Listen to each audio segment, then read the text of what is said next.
Hello students, hope you all will be fine. Today in this video we are going to start a very new topic of chapter 2 और ये बहुत interesting होने वाला है. The name of the topic is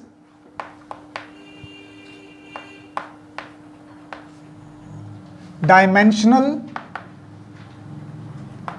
Analysis. तो competition के लिए लगा लो, आप अपने सब्जेक्टिव एग्जाम्स के लिए लगा लो, ये टॉपिक में से क्वेश्चन आपको हर बार देखने को मिलेंगे. Dimensional analysis. यहां पे डायमेंशनल वर्ड आपको नया है, तो पहले थोड़ा सा इसके बारे में सीख लेते हैं.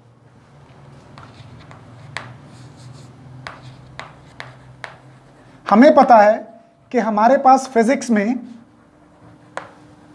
7 फंडामेंटल क्वांटिटीज हैं और इन्हीं फंडामेंटल क्वांटिटीज से क्या बनती हैं? Derived quantities. ये हम लास्ट वीडियोस में डिस्कस कर चुके हैं. कोई भी डिराइव्ड क्वांटिटी है किससे बनेगी? फंडामेंटल से. एग्जांपल के तौर पे मैं स्पीड की बात करूं, क्या होती है? Distance upon time. अभी हमें पता है कि डिस्टेंस और टाइम दोनों क्या हैं? फंडामेंटल हैं. 7 फंडामेंटल क्वांटिटीज हैं, याद होगा सबको. मास, लेंथ, टाइम, टेम्परेचर, यहां पे amount of substance, luminous intensity और एक आ जाता है आपका इलेक्ट्रिक करंट. ये 7 बेसिक क्वांटिटी से ही सारी डिराइव्ड क्वांटिटीज बनती हैं. कई बार हम उनको मल्टीप्लाई करते हैं, कई बार डिवाइड करते हैं, कई बार कुछ ऑपरेशन. उनको लगाने के बाद हमें स्पीड आ जाता है, हमारे पास वहां पे डिराइव्ड क्वांटिटी आ जाती है. एग्जांपल के तौर पे जब डिस्टेंस को टाइम के साथ डिवाइड किया तो क्या आई हमारे पास? स्पीड. तो हमारे पास टोटल कितनी फंडामेंटल क्वांटिटीज हैं? 7. कौन कौन सी? एक बार लिख देता हूं मैं. Mass, length, time, temperature, electric current, यहां पे amount of substance, right. Amount of substance के बाद यहां पे आ जाता है luminous intensity,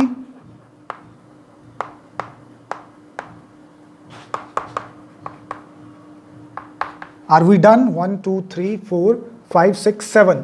These are the 7 fundamental quantities, right? इन्हीं 7 fundamental quantities को 7 dimensions of world कहा जाता है. क्या कहा जाता है? 7 dimensions of world. तो आगे से अगर कोई पूछ ले what are the 7 dimensions of world, the 7 fundamental quantities are the 7 dimensions of the world. अच्छा, अब ये जो क्वांटिटीज हैं इनको रिप्रेजेंट करने के लिए हमने यहां पे सिंबल्स रखे हुए हैं. जैसे मास का सिंबल क्या है? m. लेंथ का सिंबल क्या है? l. टाइम का सिंबल क्या है? Capital T. फिक्स है बेटा, डोंट चेंज इट. कैपिटल से स्मॉल नहीं कर देना, स्मॉल से कैपिटल नहीं कर देना, ये सारे कैपिटल्स में इनको वैसे ही रखना है. टेम्परेचर के लिए हमने रखा हुआ है K, बिकॉज टी तो ऑलरेडी टाइम के लिए यूज कर चुके हैं, के केल्विन से ले लिया हमने. अच्छा, इलेक्ट्रिक करंट के लिए ए रखा है हमने, A from the unit ampere. Unit नहीं है ए का मतलब यहां पे ए, यहां पे ये फंडामेंटल क्वांटिटी ली है हमने. अच्छा, अमाउंट ऑफ सब्सटेंस इसका रखा हुआ है स्मॉल के अंदर MOL, राइट. उसके बाद आ जाता है ल्यूमिनस इंटेंसिटी, इसका रखा हुआ है CD. C भी स्मॉल है यहां पे, D also small, right. Are we done with 7? 1, 2, 3, 4, 5, 6, 7. अच्छा, फिर इनके सिंबल्स के साथ हम लगाते हैं एक स्क्वायर ब्रैकेट.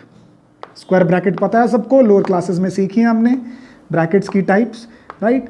तो जब किसी फंडामेंटल क्वांटिटी को ऐसे स्क्वायर ब्रैकेट के अंदर रख दिया जाता है तो उसको बोला जाता है 7 डायमेंशंस ऑफ वर्ल्ड, राइट. इसके बाद अगली चीज जो हमें यहां पे सीखनी है, that is dimensions of a physical quantity. किसी फिजिकल क्वांटिटी की डायमेंशन से आपका क्या मतलब है? हम कहते हैं कि ये एक फिजिकल क्वांटिटी है, इसकी फलां फलां फलां डायमेंशंस हैं, तो इसका मतलब क्या है? डायमेंशंस का मतलब होता है बेटा पावर्स. क्या होता है? पावर्स. कौन सी powers? To which fundamental quantities are raised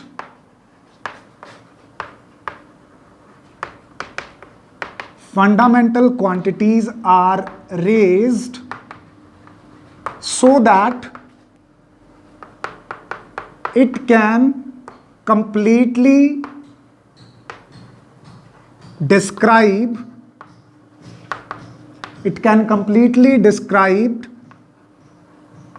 derived quantity. अभी तो मैंने आपको बताया कि डिराइव्ड क्वांटिटी किससे बनती है? फंडामेंटल से. फंडामेंटल क्वांटिटीज कितनी है? 7. इन क्वांटिटीज की आगे क्या होती हैं? Powers. I will show you by an example. उन्हीं पावर्स को क्या कहा जाता है? Dimensions of a physical quantity. Example के तौर पे हमें पता है कि डेंसिटी क्या होती है. यहां पे बेटा डेंसिटी काफी टाइप की है, मैं यहां पे मास डेंसिटी की बात कर रहा हूं. मास डेंसिटी होती है मास अपॉन वॉल्यूम. पढ़ा है हमने? अच्छा, किसी भी चीज का वॉल्यूम क्या होता है? यहां पे आप कुछ भी सपोज करो, लेट्स से मेरे पास एक क्यूबॉइड है या क्यूब है. दोनों के केस में length into breadth into height या लेंथ इंटू लेंथ होता है. तो यहां पे मास अपॉन लेंथ की पावर 3 आएगा. ठीक है, इसको अगर मैं शॉर्ट में लिखूं, इसको अगर मैं ब्रीफ में लिखूं तो मैं क्या लिखूंगा? मास के लिए सिंबल क्या था हमारे पास? m with A square bracket. Length fundamental क्या सिंबल था? Small l.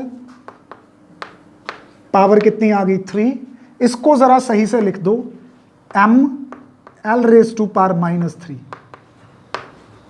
तो अभी आप क्या कहोगे? जैसे कोई आपसे पूछ ले, what are the dimensions of density, mass density, what are the dimensions of mass density, then you will answer as density has power 1 in mass. क्या लिखोगे आप? Density has power 1 in mass and power -3 in length. That will be your answer, right? Density जो है उसकी power 1 हो, उसमें power 1 होती है किसकी? मास की. और पावर -3 होती है किसकी? लेंथ की. So this is known as the dimension of a physical quantity. यहां पे हमने किसकी डिस्कस की? डेंसिटी की डिस्कस की, राइट? अगला जो वर्ड आपके पास यहां पे फेमसली आ जाता है और जिसके बारे में हम सबसे ज्यादा डिस्कस करने वाले हैं, वो होता है डायमेंशनल फॉर्मूला. क्या बोलते हैं उसे?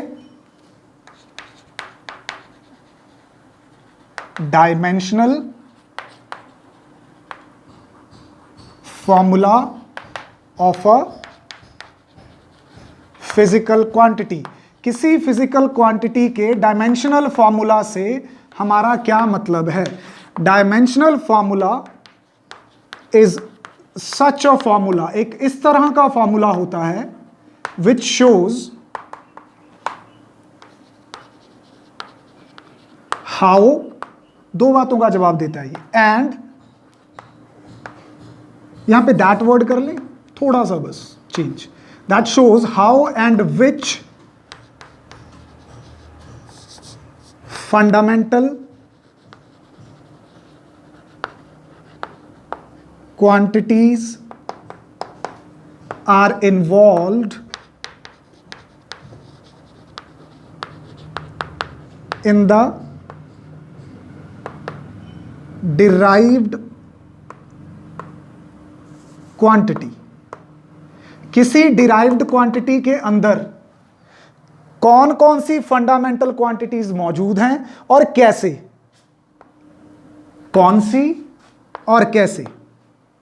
ये दो बातों का जवाब देता है, उसको बोलते हैं डायमेंशनल फॉर्मूला. यानी कि डायमेंशनल फॉर्मूला एक ऐसी चीज है, किसी भी डिराइव्ड फिजिकल क्वांटिटी का, किसी भी डिराइव्ड फिजिकल क्वांटिटी का जो डायमेंशनल फॉर्मूला है, वो एक ऐसा फॉर्मूला है जो हमें बताएगा कि उसके अंदर कौन कौन सी और किस तरह से जो क्वांटिटीज हैं वो प्रेजेंट है. जैसे हमने जाना कि डेंसिटी के अंदर दो फंडामेंटल क्वांटिटीज इन्वॉल्व हैं, मास और लेंथ.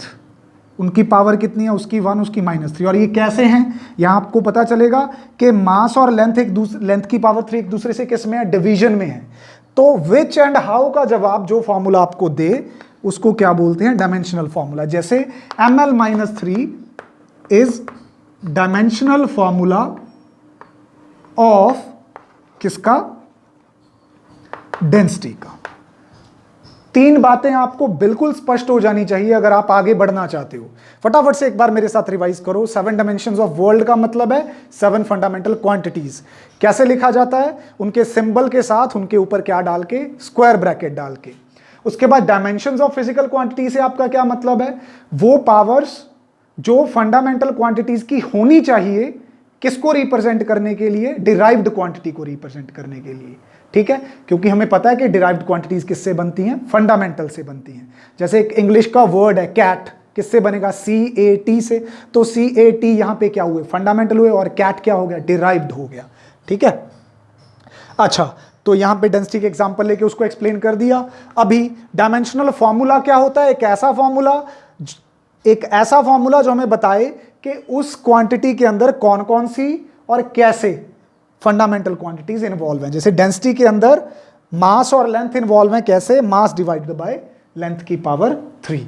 सो ये सब सीखने के बाद अभी हम अपने सबसे इंपॉर्टेंट टास्क पे आ जाते हैं। इस टास्क के अंदर मैं आपके 9th स्टैंडर्ड से, जी हाँ, बिल्कुल जहां से आपने फिजिक्स को देखना, समझना, उसको प्यार करना शुरू किया था, वहां से शुरू करेंगे। और आपको आपके लेवल के अकॉर्डिंग मैं सारे फॉर्मूलाज यहां पे कवर करवाता जाऊंगा। तो पहले मैं डिस्कस करूंगा वो फॉर्मूलाज जो आप 9th स्टैंडर्ड से सीखते आ रहे हो, और सबकी मैं आपको क्या क्या चीजें बताऊंगा। डायमेंशनल फॉर्मूला लिखना सिखाऊंगा, उनका बेसिक फॉर्मूला बताऊंगा, और साथ के साथ उसकी यूनिट भी कवर करते चलेंगे। क्योंकि ये चीजें आ गई आपको तो उसके बाद फिजिक्स आसान लगनी और शुरू हो जाएगी। ठीक है, आगे बढ़ते हैं।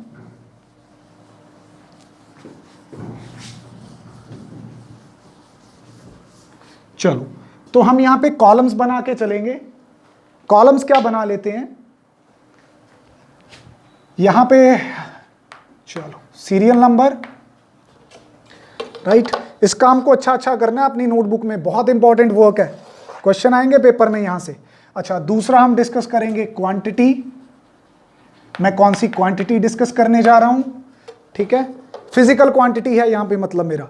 फिजिकल क्वांटिटी के बाद अगली चीज मैं यहां पे डिस्कस करूंगा उसका जो बेसिक फॉर्मूला है। ठीक है, बेसिक फॉर्मूला याद रखना यहां पे सबसे इंपॉर्टेंट रहेगा हमारे लिए। बेसिक फॉर्मूला के बाद मैं आगे डिस्कस करूंगा कि उसका डायमेंशनल फॉर्मूला क्या है,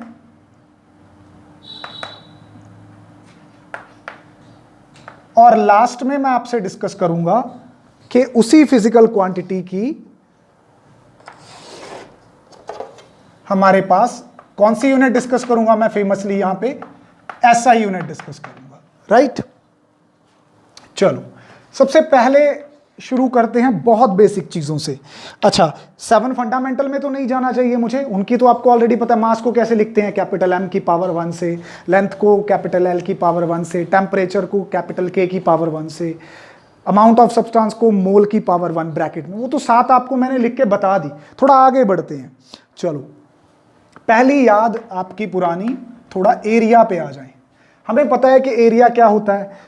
एरिया डिपेंड करता है कि फॉर्मूला क्या होता है। अगर रेक्टेंगल है तो लेंथ इंटू ब्रेड्थ आ जाएगा। अच्छा, रेक्टेंगल की बजाय स्क्वायर है तो साइड इंटू साइड आ जाएगा। सर्कल है तो पाई आर स्क्वायर आ जाएगा, आर की पावर 2। तो आप ध्यान से देखो, सभी के अंदर दो क्वांटिटीज इन्वॉल्व हैं, लेंथ इंटू ब्रेड्थ या लेंथ इंटू लेंथ। ब्रेड्थ भी तो लेंथ ही होती है। R radius is also a length. तो सब में पावर 2 आएगी।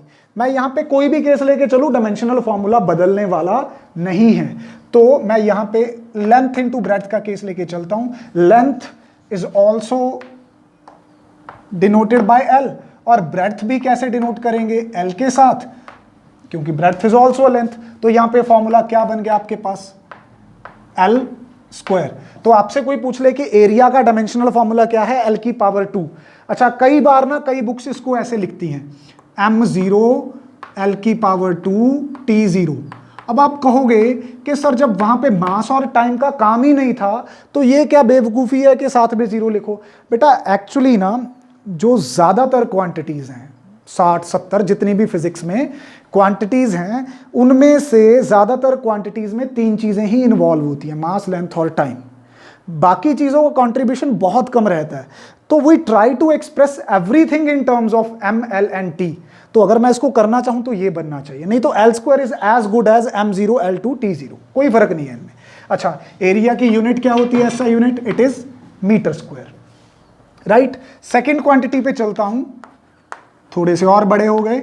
वॉल्यूम क्या होता है, length into breadth into height, side का क्यूब, पाई यहाँ पे 1/3 पाई आर क्यूब हो सकता है, 4/3 पाई आर क्यूब हो सकता है अगर 3 डायमेंशनल ऑब्जेक्ट। लेकिन कोई भी चीज लूं r की पावर 3, साइड की पावर 3 या 3 डायमेंशन मल्टीप्लाई में होंगी, तो किसी भी चीज के लिए वॉल्यूम निकालो, L, B के लिए भी L और हाइट के लिए भी L, क्योंकि होती तो तीनों लेंथ्स ही हैं, तो ये क्या बनेगा L क्यूब। अब चाहो तो कैसे लिख दो इसको, m0 l3 t0, इसका ऐसा यूनिट क्या होता है, metre cube. So we have no problem at all. अच्छा, यहां पे अगली बात करूंगा मैं डेंसिटी की, हालांकि हम डिस्कस कर चुके हैं। डेंसिटी क्या होती है, मास अपॉन वॉल्यूम। अच्छा, मास की डायमेंशन क्या होती है, m, राइट। वॉल्यूम की क्या होती है, अभी सीख के आए हैं वॉल्यूम की, पिछली क्वांटिटीज की याद रखना तभी आगे बढ़ पाओगे, एल क्यूब। नहीं तो फिर से वॉल्यूम को लेंथ क्यूब पुट करो, क्या बनेगा ये, m, एल की पावर नीचे 3 है, ऊपर जाएगी तो -3 हो जाएगी।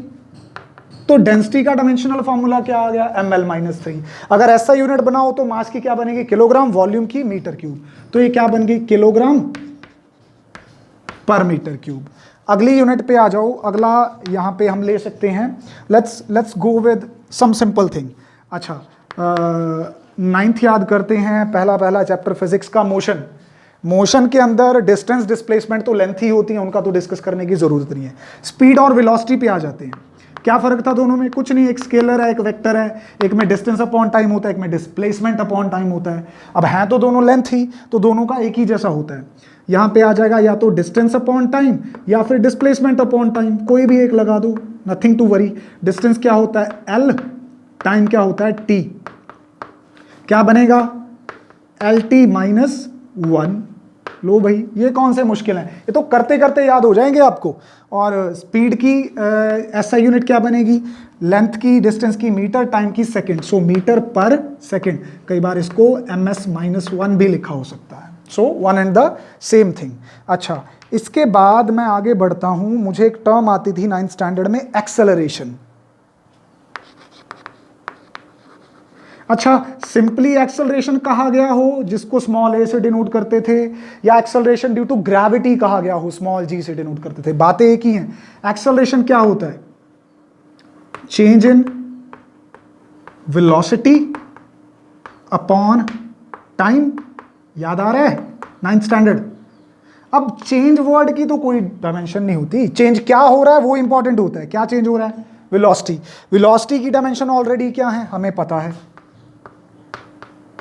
तो अगली क्वांटिटी सीखते हुए पिछली क्वांटिटी यूज होगी वहां पे। LT -1 टाइम का क्या होता है, T। तो बेटा इस T को भी ऊपर लेके जाऊंगा तो पावर -1, क्लब करेंगे तो -1 एक और था, एक और आ गया तो -2 बन गया, तो ये बन गया LT -2। अब इसको m0 LT -2 लिख दो चाहे, इसकी यूनिट क्या बनेगी, मीटर पर सेकंड स्क्वायर या ms पावर -2। ये हमें अच्छी तरह से पता है, ठीक है। आगे बढ़ते हैं, अगली क्वांटिटी यहां पे क्या डिस्कस कर सकते हैं, चलो अपने आप ट्राई करो। मास हमें पता है, एक्सेलरेशन हमें पता है। अगला चैप्टर होता था फोर्स, जरा फोर्स के फॉर्मूला पे आ जाओ। फोर्स का फॉर्मूला क्या होता है, लिखो अपने आप, करो शुरू, टेकिंग इट फर्दर। सबसे इंपॉर्टेंट आपके लिए क्या था, ये वाला फॉर्मूला, अगर ये याद है तो इसमें जाना मुश्किल नहीं होगा। और साथ के साथ आपको यूनिट बी जो है, let's derive the formula of next quantity, that is force. According to Newton law हमें पता है कि वैसे तो फोर्स के बहुत सारे हो सकते हैं, simplest formula that we know is mass into acceleration. Mass को डिनोट करते हैं m के साथ, एक्सेलरेशन आपको अभी बताया था किसके साथ डिनोट करते हैं, LT -2 के साथ। जरा कंबाइन कर दो, क्या बन के आएगा, MLT -2। और इसकी SI यूनिट बनाओ जरा, क्या बनेगी, फोर्स की SI यूनिट होती है न्यूटन, और एक न्यूटन सबको पता है किसके बराबर होता है, 1 किलोग्राम इंटू 1 मीटर पर सेकंड स्क्वायर। फोर्स के बाद अगली चीज जो हम यहां पे डिस्कस कर सकते हैं दैट इज मोमेंटम। अच्छा, पहले तो मैं एक बात क्लियर कर दूं बिल्कुल यहां पे, मोशन की ना बहुत सारी टाइप्स होती हैं। Motion can be in a straight line, motion can be in a circle, motion can be rotational. अब सर्कुलर और रोटेशनल में फर्क ढूंढना और कमेंट्स में बताना मुझे दोनों में क्या फर्क होता है, सर्कुलर एंड रोटेशनल मोशन में क्या फर्क है। अच्छा, तो और भी कई तरह के होते हैं, वाइब्रेटरी मोशन, ऑसिलेटरी मोशन, ये वो। तो यहां पे जो मोमेंटम है ना वो हमारे पास दो टाइप का होता है। जब तो बॉडी होती है स्ट्रेट लाइन मोशन में तब हम उसको बोलते हैं लीनियर मोमेंटम। कौन सा मोमेंटम? लीनियर। और जब बॉडी होती है रोटेशनल मोशन में या सर्कुलर मोशन में तब उसको बोला जाता है एंगुलर मोमेंटम। तो यहां पे दोनों अलग अलग चीजें हैं, आप समझ के चलना। जब चीजें सीधी डायरेक्शन में चल रही होती हैं तो जो पुश या पुल उसको चलाने के लिए लगाते हैं दैट इज कॉल्ड फोर्स। लेकिन अगर कोई चीज रोटेशनल मोशन में है या सर्कुलर मोशन में है तो उसके ऊपर काम करता है टॉर्क। टॉर्क को कौन जनरेट करता है? फोर्स जनरेट करती है। तो यहां पे थोड़ा थोड़ा फर्क आता जाएगा, धीरे धीरे सीखेंगे हम सब। तो लीनियर मोमेंटम को डिनोट करते थे हम P के साथ। इसका फॉर्मूला होता था mass into velocity, P is equal to mv, सबको याद होगा, अच्छा सा फॉर्मूला। मास के लिए m और वेलोसिटी के लिए LT-1। क्या फॉर्मूला बनेगा? ये बनेगा mL-T-1, है ना आसान। अच्छा, मोमेंटम की ऐसा यूनिट क्या होगी? मास इंटू वेलोसिटी है, सो किलोग्राम मीटर पर सेकेंड। ठीक है। और इस चैप्टर में कौन सी क्वांटिटीज होती थी, जरा दिमाग पे जोर डालो। एक क्वांटिटी मुझे जहां तक याद आ रही है दैट वाज, ये सुना है आपने, इनर्शिया। ठीक है, इनर्शिया वैसे तो मास होता है, तो जो यूनिट हम मास की ले लेते हैं वही इनर्शिया की ले लेते हैं, तो इसको मैं ज्यादा डिस्कस नहीं करूंगा। इनर्शिया तो आपका मास ही होता है, मास डिटरमिन्स द इनर्शिया, राइट। इस पे ज्यादा नहीं जाएंगे। नेक्स्ट क्वांटिटी पे आ जाते हैं। हाँ, ये बड़ा सही था भाई, इंपल्स। इंपल्स क्या होता था? कैंडी नहीं, इंपल्स होता है कि किसी को जोर का रख के एक, है ना, चांटा, या कोई बैट्समैन है, बॉलर ने बॉल डाली और फटाक से शॉट लगाता है वो। ठीक है, तो जब बहुत सारी फोर्स एक बहुत कम टाइम में अप्लाई होती है किसी चीज के ऊपर, we call it impulse of a force. क्या बोलते हैं इसे? Impulse of a force. Impulse of a force क्या होता था? इसके दो फॉर्मूलाज होते थे, याद है? एक तो होता था फोर्स इनटू टाइम, ठीक है, या फिर होता था चेंज इन मोमेंटम। याद आया होगा आपको न्यूटन सेकंड लॉ से, F is equal to M V minus U by T. T को इधर ले आओ, F into T is equal to M V minus M U. Force into time क्या हो जाता था? इंपल्स। तो इंपल्स का टाइम फोर्स इंटू टाइम भी हो सकता है। इंपल्स का फॉर्मूला चेंज इन मोमेंटम, ये हो गया फाइनल मोमेंटम, ये हो गया इनिशियल मोमेंटम। तो दोनों में से कोई भी फॉर्मूला आप अप्लाई करो। अच्छा, फोर्स की डायमेंशन क्या है बेटा? यहाँ पे फोर्स की डायमेंशन है mL-T-2, ऑलरेडी डिराइव कर चुके हैं। टाइम की यहाँ पे क्या है? t की पावर 1। जब इनको सॉल्व करोगे -2 + 1 कितना होता है? -1। तो ये क्या बनेगा? mL-T-1। देखो मैं फिर से बता रहा हूं, चेंज वर्ड इंपॉर्टेंट नहीं है यहाँ पे जब डायमेंशनल एनालिसिस कर रहे हैं। क्या इंपॉर्टेंट है? किस में चेंज आ रहा है? मोमेंटम में। मोमेंटम का डायमेंशनल फॉर्मूला क्या था? mL-T-1। तो यहाँ पे भी आंसर क्या आ रहा है? mL-T-1। तो एग्जाम में ऐसे क्वेश्चन जरूर मिलेंगे आपको, name the quantities which have dimensional formula mL-T-1। तो आप दोनों आंसर दे सकते हो, वहां पे इंपल्स भी दे सकते हो, वहां पे आप लीनियर मोमेंटम भी दे के चल सकते हो। अच्छा, तो नेक्स्ट यहां पे इंपल्स ऑफ फोर्स का यहां पे फॉर्मूला क्या बनेगा? उसकी ऐसा यूनिट क्या बनेगी? न्यूटन सेकंड बन सकती है अगर फोर्स इनटू टाइम के हिसाब से देखें। अगर चेंज इन मोमेंटम के हिसाब से देखें तो ये भी बन सकती है किलोग्राम मीटर पर सेकंड। दोनों में से कुछ भी आ सकता है यहाँ पे। चलो आगे याद करो और कौन सी क्वांटिटी जो है इसके बारे में चर्चा की जा सकती है। अगले चैप्टर पे चलें। फोर्स के बाद कौन सा चैप्टर आ जाता था? फोर्स के बाद आ जाता था 9th स्टैंडर्ड में वर्क, पावर एंड एनर्जी। चलो अब जल्दी से वर्क के बारे में डिस्कस कर लेते हैं। वर्क का डिस्कस करते करते मैं यहाँ एनर्जी का भी डिस्कस कर जाऊँगा। और एनर्जी की कितनी सारी टाइप्स हैं, बहुत सारी टाइप्स हैं एनर्जी की। तो heat energy, potential energy, kinetic energy, sound energy, light energy, ये एनर्जी, वो एनर्जी, कितनी सारी फॉर्म्स है नेचर में। आप कोई भी फॉर्म ले लो, सबका डायमेंशनल फॉर्मूला सेम होगा। अच्छा, कईयों को भूल गया होगा कि सर वर्क और एनर्जी एक ही बात कैसे है। भाई एनर्जी की डेफिनेशन क्या थी, the capacity to do work. आप उतना ही काम करोगे जितनी आपके पास एनर्जी है, बशर्ते आपकी काम करने की इच्छा हो। But that is not applicable to us, that is applicable to machines. Machines उतना ही काम करती हैं जितना उनको फ्यूल मिलता है, right. So work is equal to energy in that case dimensionally. अच्छा, वर्क का फॉर्मूला क्या होता है, फोर्स इनटू डिस्प्लेसमेंट। किसी का मन कर रहा है यहां पे कि सर हम तो काइनेटिक एनर्जी लगा के देखेंगे, तो लगा लो हाफ mv²। क्या जाता है, मास इनटू वेलोसिटी का स्क्वायर ही लगाओगे ना। तो मास हो गया l, वेलोसिटी का स्क्वायर हो गया t, l, मास का क्या बना m, वेलोसिटी के स्क्वायर का बना l2t-2। तो तुम्हारे अकॉर्डिंग एनर्जी का क्या बनना चाहिए अगर काइनेटिक एनर्जी लें, ml2t-2। जरा वर्क का देख लो मेरे साथ। फोर्स हो गया mlt-2, पुराना फोर्स का यहां से उठा के पुट किया है यहां से। डिस्प्लेसमेंट मतलब डिस्टेंस, अगेन l हो गया। तो लो बेटा मेरे पास भी वही बन रहा है, m l की पावर 1 यहां पे पड़ी है, 1 यहां पे, 2 हो गई, t की पावर -2। तो क्या बन गया, mlt-2। अब कई बच्चे ना बड़ा बेतुका सा सवाल पूछते हैं, क्या सर इनको याद करना है? ऑफ कोर्स याद करना है, ये तो कमिट टू मेमोरी हो जाने चाहिए जब आप लिख रहे हो। अगर आपने ये सारे नाम सुने हैं तो इनके बारे में क्या प्रॉब्लम है, क्योंकि ये सब चीजें भी पड़ी हुई हैं, बिल्कुल याद रखने हैं। डायरेक्टली नाम बता के ये पूछा हो सकता है, या ये बता के उल्टा पूछा हो सकता है कि बताओ किसका फॉर्मूला है। और इनको याद नहीं करोगे तो आगे की न्यूमेरिकल प्रॉब्लम्स नहीं कर पाओगे। सो this is your today's task, इसको आपको करना ही है याद, बार बार लिख के करो, समझ के करो। अच्छा, वर्क की जो या एनर्जी की जो एसआई यूनिट होती है वो तो हमें पता है, वो जेम्स प्रेस्कॉट जूल के नाम पे है, जूल से लिखते हैं इसको। अच्छा, इसके बाद वर्क एंड एनर्जी के बारे में तो बता दिया, पावर के बारे में भी बता दें। पावर होती है how powerful a machine is, how powerful an engine is. Power को डिनोट कैसे करते हैं, पावर को डिनोट करते हैं वर्क अपॉन टाइम के साथ। अब कितना वर्क कितने टाइम में हो गया, अगर बहुत सारा वर्क कम टाइम में होगा हम कहेंगे मशीन पावरफुल है, अगर सेम वर्क ज्यादा टाइम में होगा हम कहेंगे मशीन पावरफुल नहीं है। तो वर्क की डायमेंशंस ऑलरेडी हमारे पास आई हुई हैं यहाँ पे, ml2t-2 डिवाइडेड बाय टाइम की एक और ऐड कर दो यहाँ पे t। इसको ऊपर लेके जाओगे तो टाइम की पावर -1 हो जाएगी यहाँ पे, ml2, थोड़ा सा नीचे लिख दूं मैं इसको, ml2 इसको ऊपर लेके जाओगे तो t की पावर -1।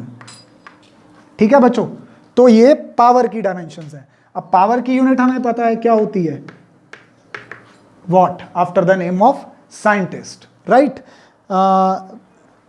इस चैप्टर में कोई और फिजिकल क्वांटिटी जो हो हम डिस्कस करना चाहते हो, आई गेस दैट्स ऑल। अच्छा, एक चलते चलते मैं लास्ट क्वांटिटी जो यहां पे आपके साथ डिस्कस करना चाहूंगा, that will be all for today, that is pressure. Pressure की जो यहां पे हमने डेफिनेशन पढ़ी हुई है 9th स्टैंडर्ड में, that is force acting per unit area. So force upon area आ जाता है। नेक्स्ट, फोर्स अपॉन एरिया क्या होगा, फोर्स की हो गई ml2t-2, एरिया की क्या हो गई, एरिया की सबसे पहले की थी L2, क्या कैंसिल होता है, नहीं सर आप गलत हो यहाँ पे, फोर्स की होती है mlt-2, L2 तो वर्क के केस में है। अच्छा, पावर स्क्वायर से एक कैंसिल हो जाएगा, जो एक बचेगा उसको अगर ऊपर लेके जाएंगे तो पावर नेगेटिव में, तो ये बनेगा ml-1t-2, दैट्स अबाउट प्रेशर। यहां पे प्रेशर की ऐसा यूनिट डिस्कस करें तो वो होती है पास्कल, क्या होती है, पास्कल, या फिर Newton per metre square. So these were the dimensional formulas of some very basic quantities that you have understood in 9th standard। अगले वीडियो में मैं यहीं से कंटिन्यू करूंगा आपके साथ, ठीक है। उसमें 9th स्टैंडर्ड की बाकी क्वांटिटीज, फिर 10th की सीखेंगे। 9th 10th जब आपको अच्छे से आ जाएगी फिर हम +1 +2 की कुछ इंपॉर्टेंट और नेसेसरी यहां पे जो हमें सीखनी है क्वांटिटीज, उनको साथ में लेके चलेंगे। That's all about today. Thank you, take care of your self.